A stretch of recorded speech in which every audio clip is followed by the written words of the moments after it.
So the title of my talk is Quantum Readout for Cold Atomic Quantum Simulators. And what I will talk about is doing practical theory for experiments, which means we want to study quantum or just classical correlations in large systems of cold atoms, which are quantum simulators, which we kind of interpret as having enough control over the cold atomic system. So we want to have enough control such that we can steer the system to do something interesting for us and to give us some interesting answers. And the answers that we will get will be some correlations, for example. And now the question is, how can we see that in this cold atomic quantum simulator? So the main question, just on a higher level, that I want to suggest is, what are correlations good for? And it's a little bit a tricky question to answer, because if you wish, all that we do in physics is about correlations, so why even ask this question? But what I want to show is more this modern way of thinking about it, because correlations can be useful for us when we really work with the experiment. When we get data from the experiment, we can look at the observables that have physical interpretations. So I want to invite you to think about this question as being really very operational, like correlations are really our friends. Those are the ways the quantum simulator can talk to us humans. Yeah, so what I will talk about is basically the basic readout that we have in the particular system that I will introduce just in a second. Basically, we will do atom wave interferometry, and from this we will get correlations. And those correlations will be always correlations of commuting operators. And commuting operators are not so interesting because in the end quantum mechanics is about the non-commuting operators. So it would be more interesting if we had access to non-commuting operators. And this is what we call quantum readout, where we use quench dynamics, non-equilibrium dynamics, to basically give us commuting observables at different times, but then we will do tomographic analysis to give us non-commuting observables at equal time. So natively, we can always get at a particular time commuting observables, but if we get those commuting observables at several times, we can also get those non-commuting observables. And this is very nice because it gives us also non-commuting observables, so we can do, for example, thermometry or calorimetry by measuring energy just out of correlations. That will be one aspect of what I want to show, where you can really, in practice, from correlations, say, what's the energy in my system? And then I will go more to like the outlook of what we are exploring in the investigations that are ongoing right now, the research that we're doing. We're trying to use this now to monitor entanglement. So you have like a nice experiment. It does some quantum evolution. You want to say, is there entanglement in the structure of correlations, right? Because we will have now non-commuting observables. They will represent some correlations. And now we want to ask, what is the type, what is the nature of those correlations? Can we basically single out stuff that is maybe less interesting or point to some interesting cases where we have, for example, entanglement? The other case which is interesting is that maybe we have some non-Gaussian correlations. Maybe we have a notion of some easy correlations and some correlations that are telling us about interactions. So those are the subjects that I want to discuss today. And the experiment that I want to talk about is the one here locally in Vienna, on the other side of the town, in the lab of Jörg Schmidtmeyer, where they basically study cold atom systems with atom chips. And atom chips are really beautiful devices which consist of a really powerful wire that is able to trap a cloud of bosons basically to a line. So we effectively have a 1D system, and now we can make different potentials and split gases and basically couple them together. So that's basically a device that they can control, and that's as much as I know about the system. But what I also know about the system is what it can do, because there's a really whole line of research papers that came out of this on many body physics. Because now you can controllably couple one-dimensional cold atomic gases together and see what happens.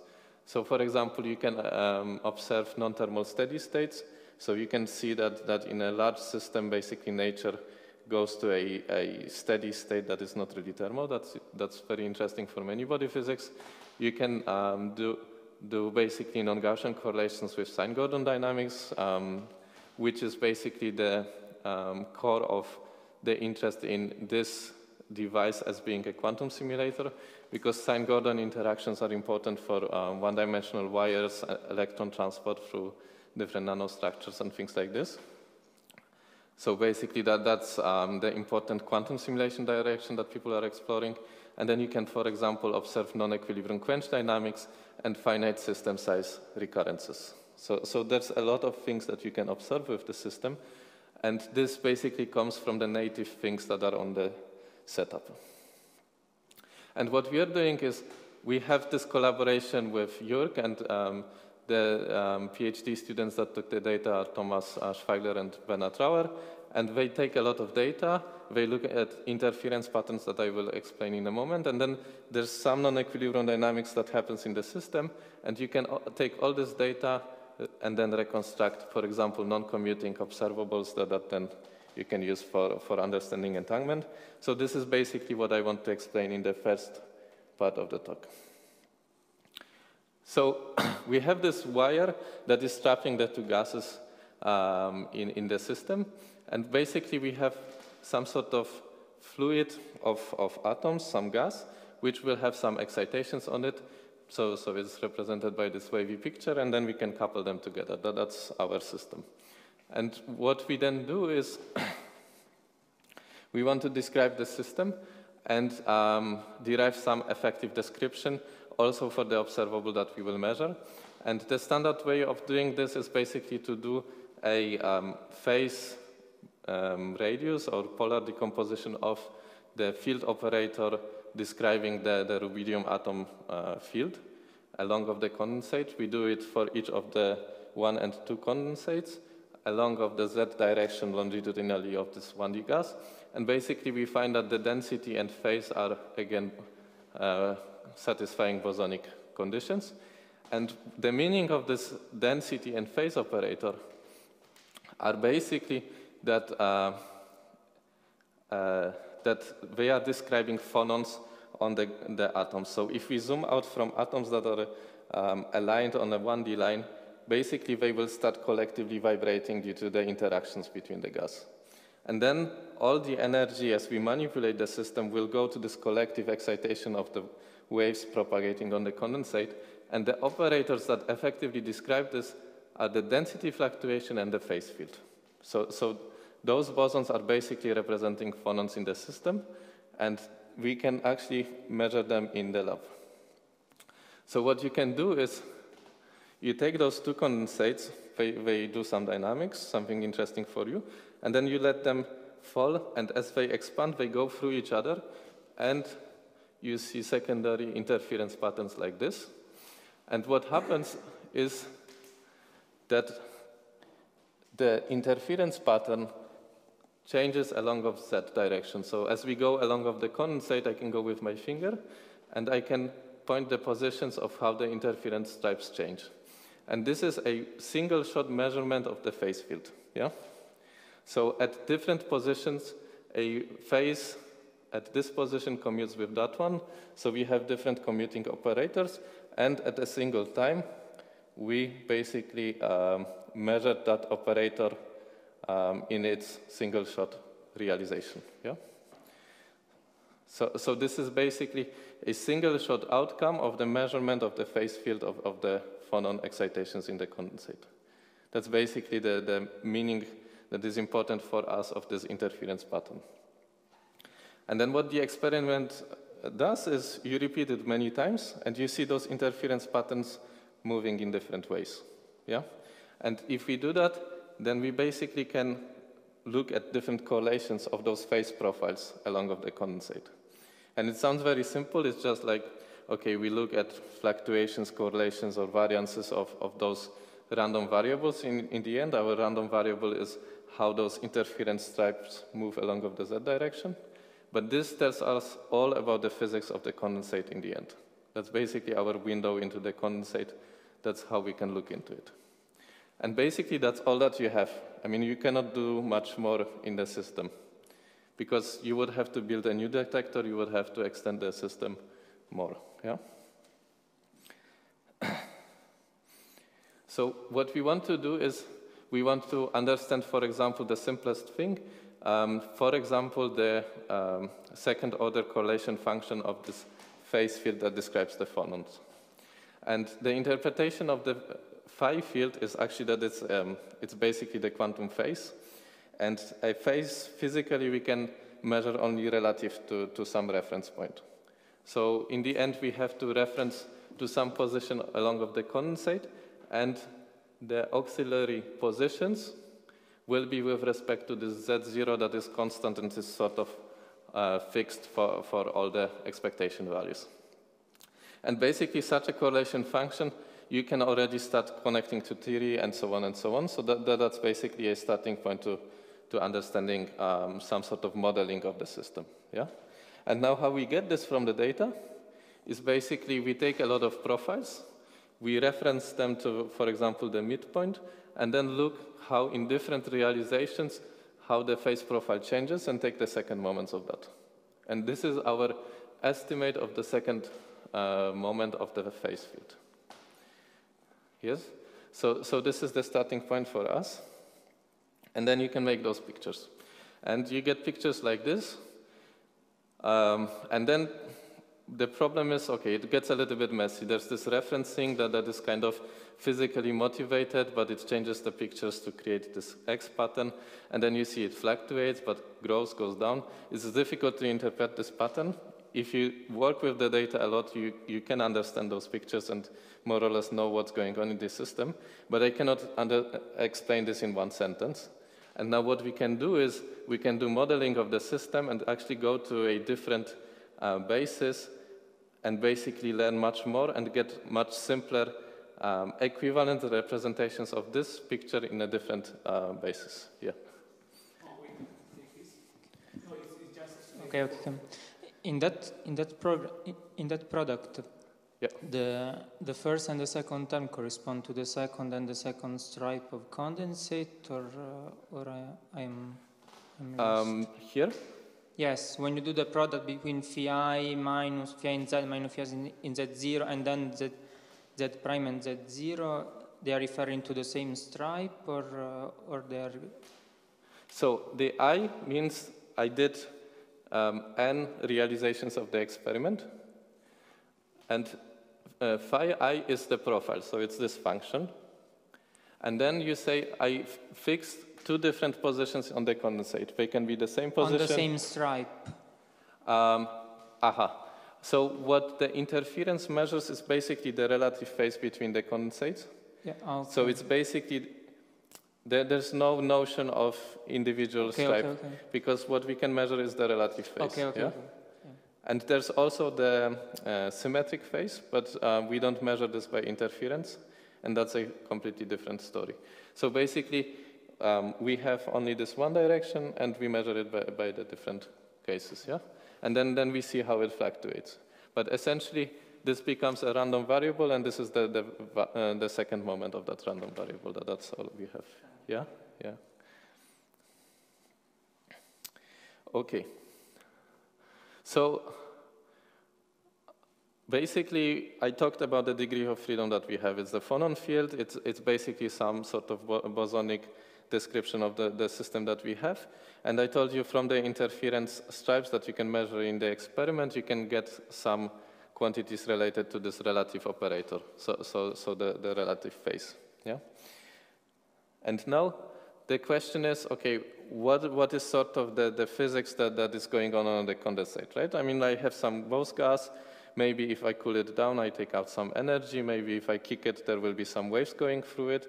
What will be going on if I do something to the condensate? And if you want to say what will be going on, you ask about the evolution of the system. And the evolution of the system is generated by a Hamiltonian, and the effective field theory is the Latinger liquid Hamiltonian that Spiros will be talking about more later on. And basically, it's the quantum equivalent of describing acoustic waves on a line. Yeah? So what we have is basically the change in the phase along of the condensate. So the gradient of the phase has the interpretation of some sort of velocity field. And then the question is, this wave packet goes with the velocity, so that costs energy, how fast the wave packet goes. But how much mass the wave packet carries also costs energy, and that's the density fluctuation. So we have those two quantities that come in. Yeah? And what I talked before is we can do the interference, and we can measure the phase field. Yeah? But we never measure the density, the relative density between the condensates. So if there's some density fluctuation of one condensate and on the other one not, you cannot measure the difference between those densities directly. So what we want to do is use this description and use data that has some dynamics to show us basically the phase operator. The nice thing about this is, okay, we are basically on a line. We can go to eigenmodes. It's a quadratic Hamiltonian, so we basically get uncoupled harmonic oscillators. And that's basically the key of how we will do the quantum readout. The eigenmode quadratures are also very nice because out of a continuum field that depends on Z, where you have to integrate, you get a discrete set of eigenquadratures. And discrete stuff is always good to represent on the computer. So like a continuum thing that maybe you discretize by finite pixels is already reduced to something simple that you can store on the computer, where you know it will, basically you can always then store it.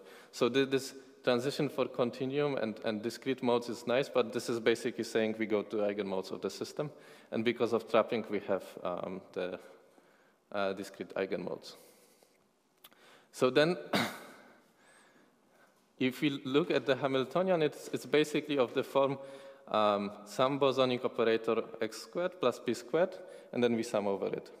And in quantum optics, what we do is basically if we have a detector that measures, for example, the p quadrature, so the fluctuation of a Gaussian distribution, and if we don't measure the x quadrature, we can harmonically kick the phase distribution to some time, and then measure again the time-dependent one. But the time-dependent one gets some information about the x squared just by the standard relations of harmonic evolution. So basically, I can use a single detector and controlled kicks to basically extract information about the canonically conjugated one. Yeah? That's basically the key of tomography. That's the basic idea. And in our system, we have this complicated continuum integral that is in the end simple but looks complicated. But theoretically, it's a quadratic model which is trapped with this discrete spectrum. If I diagonalize this, it's exactly the same Hamiltonian. Okay?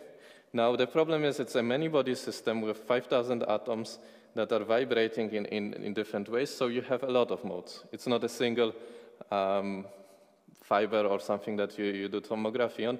It's a many-body system, and we're doing tomography of phonons. Yeah? But the idea is that basically tomography, as you know from quantum optics, basically goes through if you look at the momentum quadratures that are discrete, and then we can also transform back to continuum as well. Yeah? So that's basically the idea. And that's very nice because we identify that our description of a 1D superfluid actually has tomographic power. It's actually a resource, yeah? Because if I do the dynamics the right way, and I see a lot of dynamics, then I will be essentially seeing that I'm getting some information about stuff that I'm not measuring directly. So that's the thing that we did. So what we did is we took data that comes from the recurrence paper where there's coherent revivals in the system. So we have those phase fluctuations that are kind of difficult to interpret, but then we do the tomography. And then I get 3 covariance matrices in different sectors of the eigenmodes. And those I can describe very easily, and this tells you already about the physics of the system, okay? So here I'm showing the second moments of the phase eigenmodes, and you see they are more or less diagonal, yeah? I'm looking at the density, and it's even more diagonal. Then the cross correlations between the phase and densities are almost zero compared to those two. We are a bit out of equilibrium, so that's why we see it. And now you can talk about physics. So what does it mean that this is the diagonal state? A diagonal state in some eigenmodes looks like the thermal state of those eigenmodes, yeah? And those are the eigenmodes of the Hamiltonian. So basically, it looks like a thermal state to a squeezed state of that quadratic Hamiltonian because there's less fluctuations than densities, yeah? Sorry, I'm missing one thing. You probably said that, but I'm missing. This is the origin of this energetic penalty of these fluctuations? Yes, so this is how the state was prepared. So I will maybe... okay. So, I mean, one thing is that I can just do tomography and learn that there was something interesting. There was some energetic penalty on the phases, yeah? But physically what happens, and sorry, maybe I should have explained this. So there's one protocol where the data comes from, where you put the condensates together and couple them in phase. There's some tunneling going on, and this tunneling costs some energy and is actually translated to a term in phase. So basically, the Hamiltonian before we, in the state preparation, has some energetic penalty on the phase. And then we switch that one off and we start rotating. So basically, the most simple rough description of the protocol that we have is that we have, before the quench, we have a Hamiltonian, which has additionally a term which is some coupling plus phi squared, phi k squared. This is not written here because I'm just talking about the static description of the gas. But in a quantum simulator, you can bring them together. So effectively, you can engineer an additional term that looks like squeezing in each mode. Okay, fine. Yeah. Are you showing that term somewhere? Do you have to, because, I mean, where is that term? That term, I think I don't have on the slides. But basically... Okay, so now I understand because I wasn't where this penalty would come from. Yeah, that's the title of this. Yes, sorry. What we're saying is that the explanation for that is just to understand where it comes from. Yeah. You're saying it comes from, it's a non-linear curve in a sense which comes from the fact that they have an interacting system. And when I put it, I mean, since it is a double well, I mean, there is a correction which is coming from this tunneling and the interaction between the particles, which makes it so that you cannot have too many fluctuations because somehow intuitively those particles are talking to each other. I mean, they feel each other. So if I have a situation here, I cannot just have boom, kind of different phase here because somehow they talk to each other. Yes. This is why those profiles are not completely crazy, but it's somehow smoother. Yes. As a result of this. Yes. Okay. It's just to get an equation because I didn't see the term before. So the protocol, how to get the data, and this is also important in general in the approach. You prepare some state that is interesting for you, okay? So we have the ability of changing the double well. If we change the double well to strong coupling, then we will be effectively strongly coupled, so we will be effectively Gaussian again. And we will get an effective description of the state preparation that is Gaussian, and it happens to be a squeezing Hamiltonian again. So it's a very simple thing going on. And I can see it very simply in the tomography, yeah?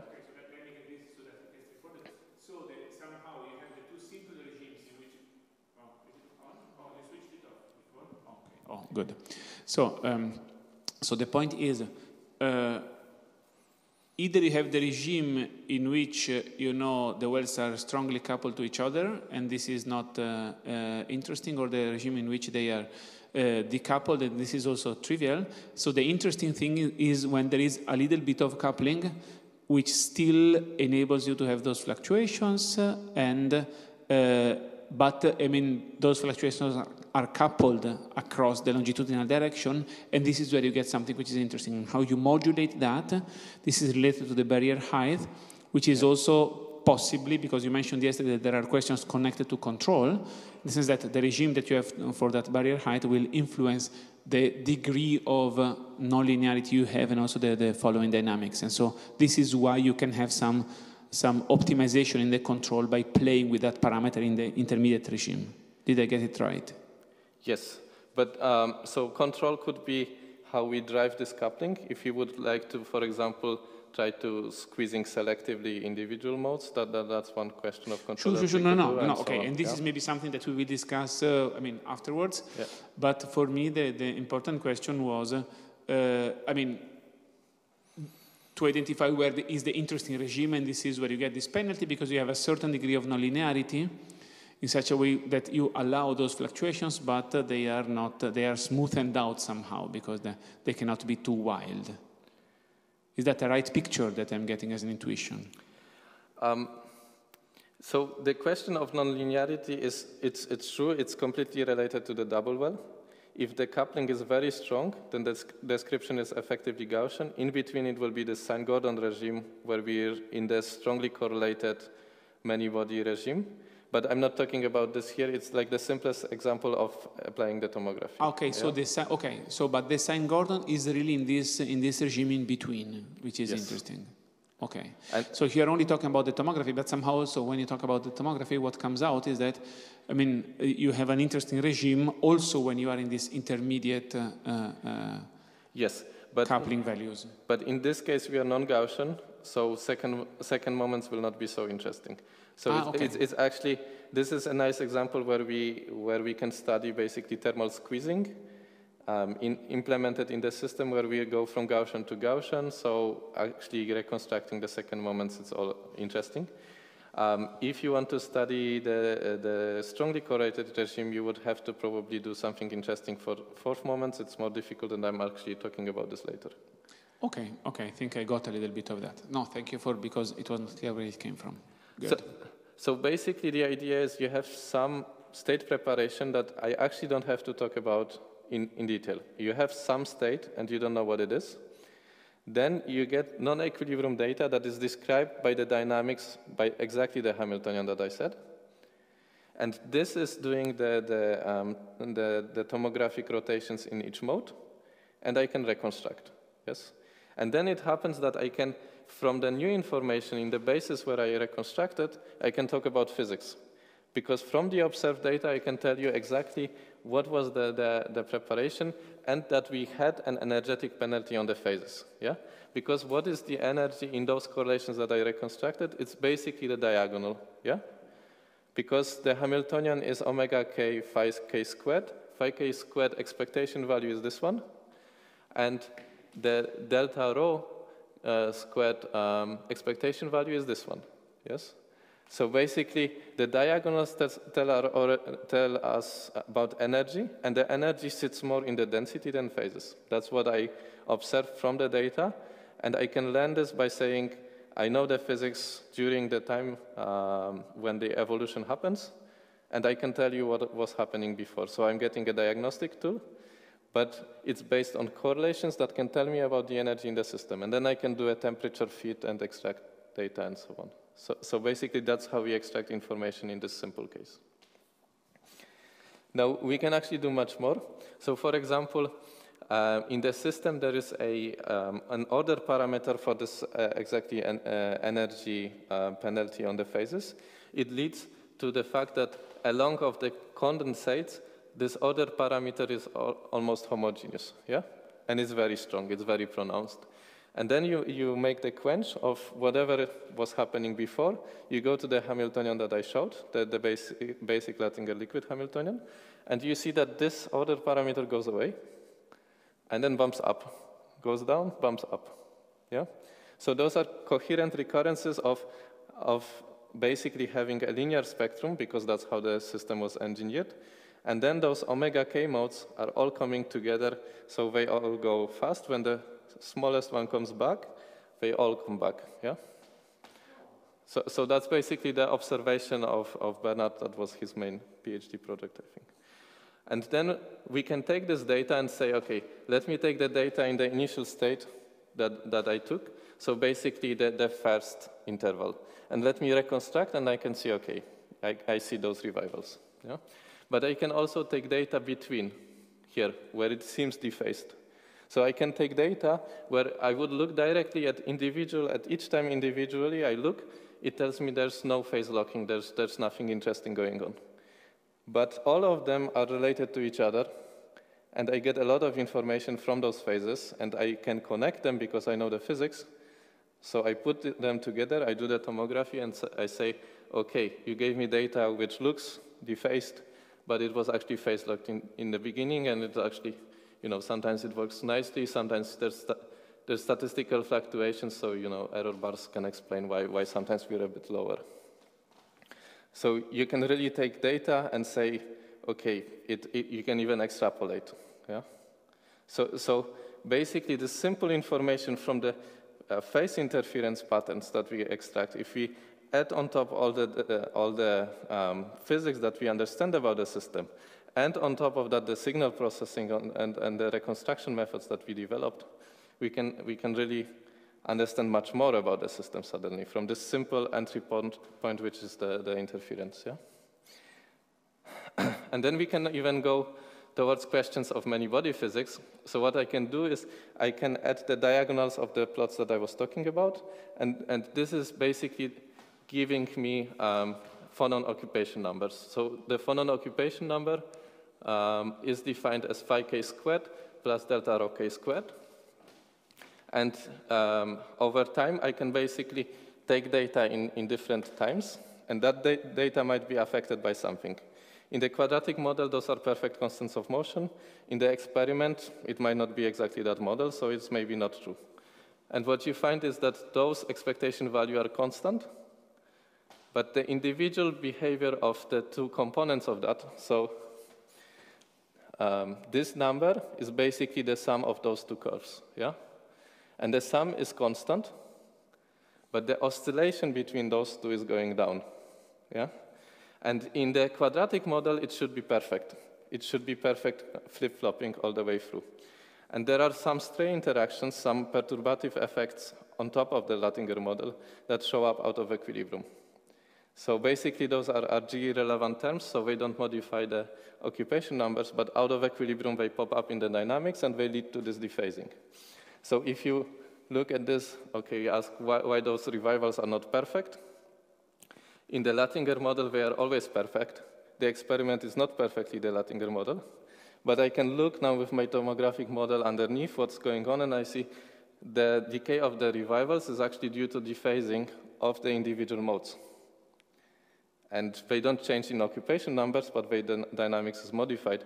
But I wouldn't be able to see that from just the data. I mean, there's a lot of data, it's a lot of matrices, and you don't see that. This is much more information, and this is the physics that you can extract. And those are correlations, but those are the nice ones where we can do a lot of things together, yeah? Okay, so I think this is basically the tomographic method. What do you mean by? Yes. What do you mean by irrelevant is irrelevant for beta and irrelevant is relevant for T? So what does the first irrelevant word mean? So when you do renormalization group analysis for the model, so there's a whole theory how to derive this Latinger model from the Lieb-Liniger model, which describes the individual atoms. And those higher order terms, you would say, okay, in terms of renormalization group, they are irrelevant, so the Latinger liquid model is the sort of fixed point and the effective physics that I should have. And RG is very useful, for example, for thermal states. So here we are thermally distributed in the beginning, and on the way, we are always thermally distributed because those higher order terms don't change the occupation numbers. But what they change is like the internal dynamics of the system, so they pop up in the different quantity, yeah? So basically, RG theory should work for thermal distributions. Thermal distributions tell us about the occupation numbers. So here we are more or less constant. It's also not perfect, but that's a different question. But out of equilibrium, RG theory is basically not, I mean, I don't think there's anything you could get out of renormalization group for this out of equilibrium quantity. Yeah? So then it's just relevant and something is going on. But basically the explanation why they should be expected to be constant is because of renormalization group, and this is working nicely. I mean, in other scans we sometimes see that they are growing, if you would see that they are growing significantly, which we don't see due to still imperfections and so on, if you would see that they are growing, you could interpret this as basically a many-body effect of quasi-particle decay, because they should be constants of motion, but if there's something interesting going on, quasi-particles can change to decay into other modes and so on. So if we see significant changes in the occupation numbers, it's basically many-body physics, and here it would be the phonon decay in a thermal 1D system, yeah? Which would be kind of interesting to see, but basically in this case, the way the experiment was done, it's not anything strong that we see. So there's nothing to say here about it. But then again, in a quantum simulator, you can try changing it, bringing it to a regime where there will be a expected strong quasi-particle decay. If you find it, you can use this method, and then you will be able to see it. Because basically, through a simple entry point, we get to see much more now. Yeah. So this is how we can study many-body physics, for example, with such a method. Then, yeah. But those are basically questions that, you know, I cannot say much more about this. We don't have any results on this. Okay, so one more thing that I want to talk about is that we have bona fide quantum readout. Basically, by this transition to eigenmodes, I'm getting discrete operators that basically behave like quadratures in quantum optics. So it's not only the idea of quantum optics, how we did all those results, it's also the quadratures and the mathematics of it that is related to quantum optics. And as we always do, I mean, to have a bona fide physical state, the covariance matrix has actually to fulfill the Heisenberg constraint, which is implementing the Heisenberg uncertainty in a matrix formulated way. So we have the commutation relations summarized in the matrix omega, and then any physical covariance matrix has to satisfy this, and we have this implemented in the method directly. So we have this stuff that looks familiar from optics again, and now we can do something else. Okay, we can then do momentum tomography, go to the continuum space, and then take small pieces of the continuum field to get new quadratures that are, again, quadratures that you would use in quantum optics, but now spatially resolved. And now, with our method, we can get this one and this one as well, yeah? So if we have both, we can try to ask if we have entanglement in the system. And now the question that I would ask is the left side of the longitudinal condensate entangled to the right side, yeah? And in a thermal state, maybe it's not so easy, but it's a quantum simulator, so maybe I can engineer some Bell states or some interesting entanglement in the system, yeah? And the way to check entanglement is basically to find an observable that basically tells you, okay, if I'm positive in that particular formulation, then I have some entangled state, possibly, yeah? So if the value of that observable is negative, you don't get anything interesting. As soon as this observable becomes positive in an experimental measurement, then you say, okay, it must have been entangled, yeah? And as we're talking about Gaussian states, okay, so that's what it means. It happens that there's a lot of theory for Gaussian states, how to find those witnesses for Gaussian states, yeah? So from a bunch of two-point correlation functions, I could do this, but I can do it only, I can do it only now with my method, because interferometry gives me only the commuting phases. It's a commuting sector, but now from the additional information that I can reconstruct, I get the canonically conjugated sector. So now I get the full covariance matrix, and I can use exactly that theory, yeah? So there's stuff that we can use, which is basically a black box method that maybe I won't be explaining in the detail unless you want to see it. But basically, you can do similar optimization that we do in the tomographic case, and we get a very nice test that is useful for many-body physics. So this stuff there is very nice because it's based on second moment, so something I can use. For Gaussian states, it's a test that doesn't fail. It's a full characterization of entanglement. And you can apply this to non-Gaussian state. And this point is important in the general framework that I want to talk about, because I have a system in the lab, and no experimentalist ever will tell me whether it's Gaussian or not. And actually, it will never be Gaussian, because there will be always some small, tiny interaction. Yeah? So there will be always a small, tiny interaction which says that if I have a method that depends on the assumption that I'm Gaussian, I cannot, in principle, use properly this method. But this is fully robust. If you have a state that is very close to an entangled Gaussian state, then you will be also entangled, yeah? Even if you're non-Gaussian. And this non-Gaussian aspect is very important because we're talking here about many-body physics that might happen to be Gaussian, but it's a large system where the system might actually have some interactions in it and so on. So the physics of the phononic gas is much different from tomography of optics. Because in optics, it's actually, okay, like the non-Gaussianity you don't have to talk about. Here you can be non-Gaussian, you can engineer to be non-Gaussian, so you have to take a test that is robust to it, and that's this paper there from 2006. So summarizing, this fulfills the physical requirements for approximately Gaussian states, because then we can check the spatial entanglement in BCs. So we have exactly the method to apply. But the problem is if you're testing entanglement, you have to be very careful, because you don't want to, for example, put in something by your analysis or by some systematics in the experiment.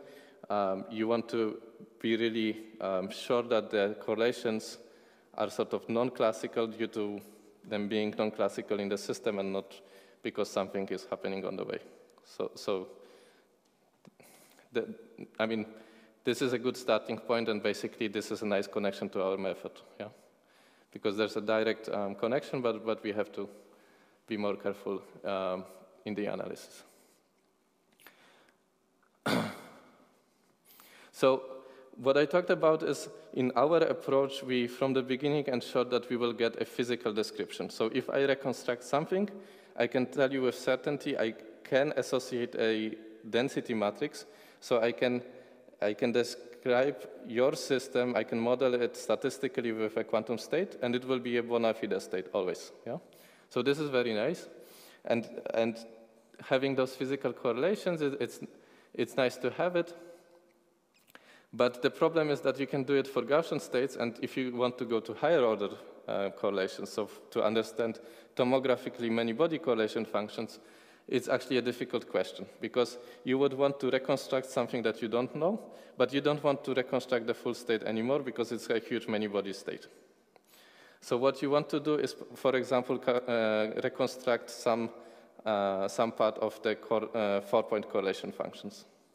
But if you want to say, okay, I reconstructed some numbers for you, and those are the numbers, you want to tell the experimentalists those numbers are actually physical, yeah?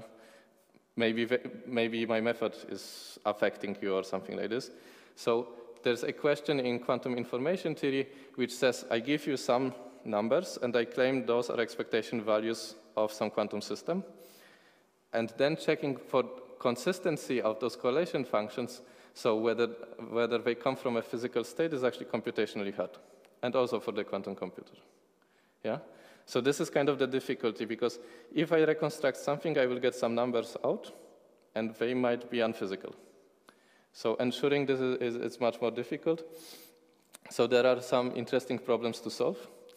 And I think like one aspect to think about is that this problem here, called the quantum marginal problem, you have to include this if you want to study entanglement. For the second moments, we have this, so for Gaussian witnesses, it will always work. But if you want to go higher order, it's an interesting problem to think about. Yeah. Sorry, since I told the European Commission that your talk was 20 minutes, yeah. they're calling me now, so... Yes. I see you...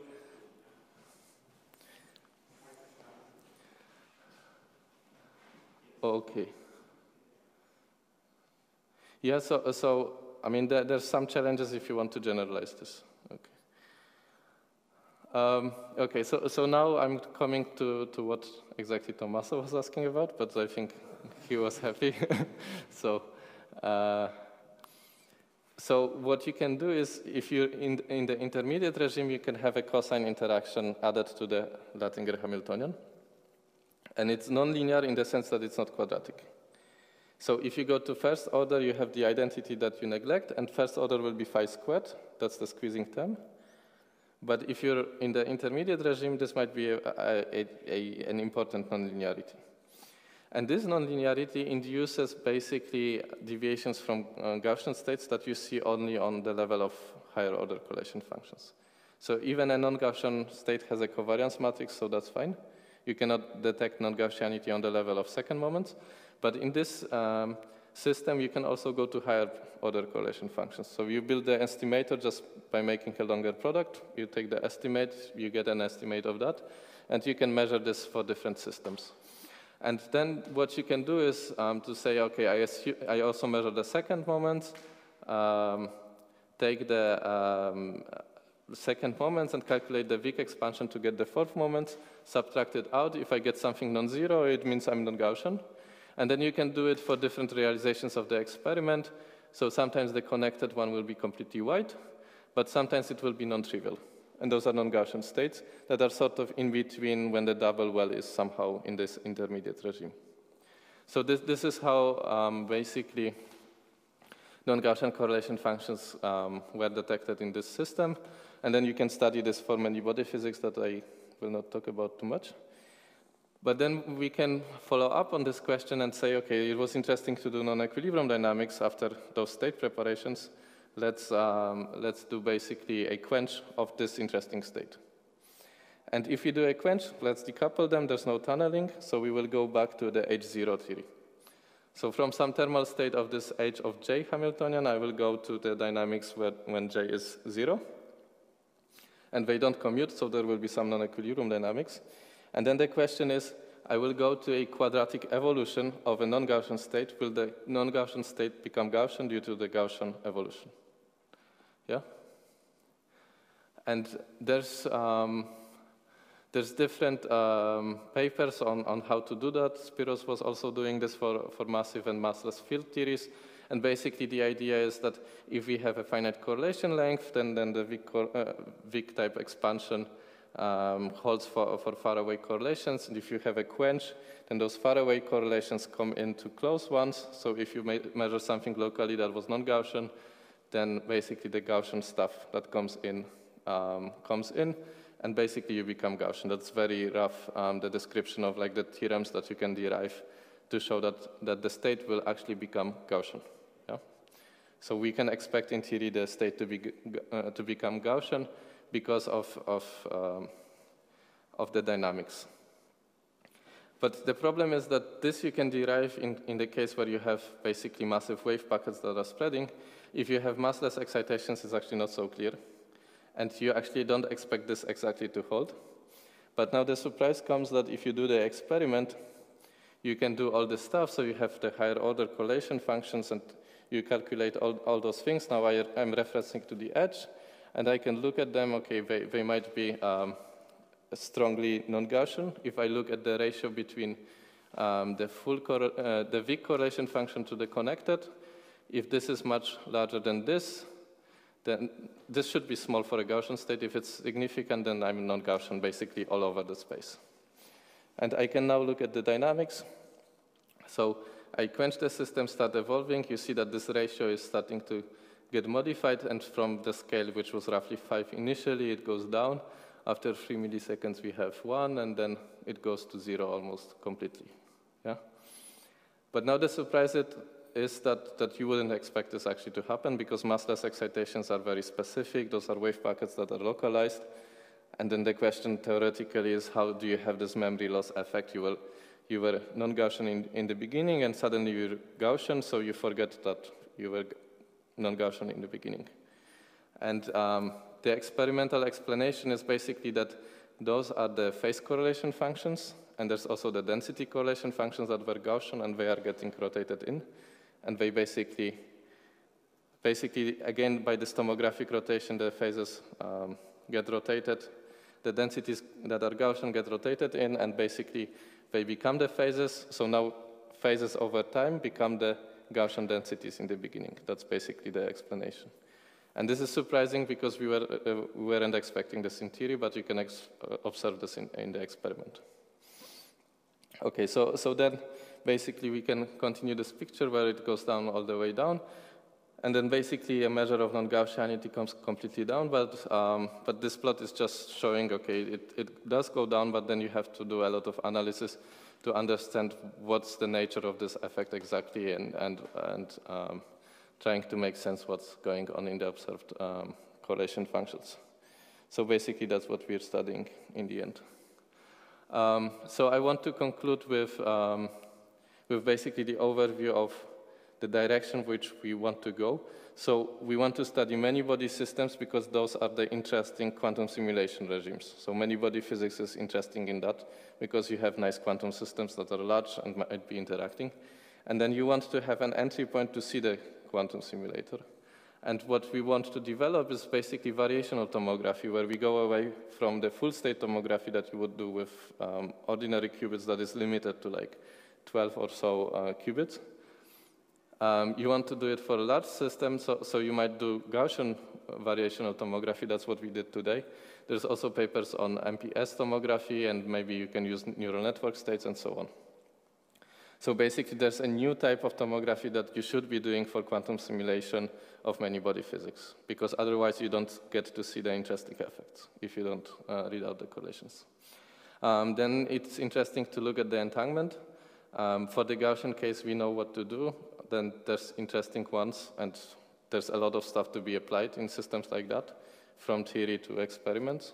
And once you have those tomographic methods, you can study what type of correlations are you seeing in the system, and then understand the physics just from observing the data from the system. Because in the end, we will basically do something that we get the data from the experiment, we check its consistency, we check that everything is working well, and then from those numbers that we're getting, we're manipulating them in such a way that we're learning something about the system. So today I gave this very simple example where I could basically, from the data, see an energetic penalty that was initially without knowing that it was there. I mean, maybe in this case I knew, but I could learn this from the data, and that's what we will have to do in general, yeah? And checking entanglement in those different ways could be interesting. And for specifically those quantum superfluids, it will be interesting to see entanglement there, because we will have a case where the system behaves in a non-classical way. So the funny bit here is that the BEC comes about because of non-classical effects. I mean, it's a canonical quantum system. But the correlations that you're getting out, usually they are basically behaving in a semi-classical way. So there's not much entanglement that you see.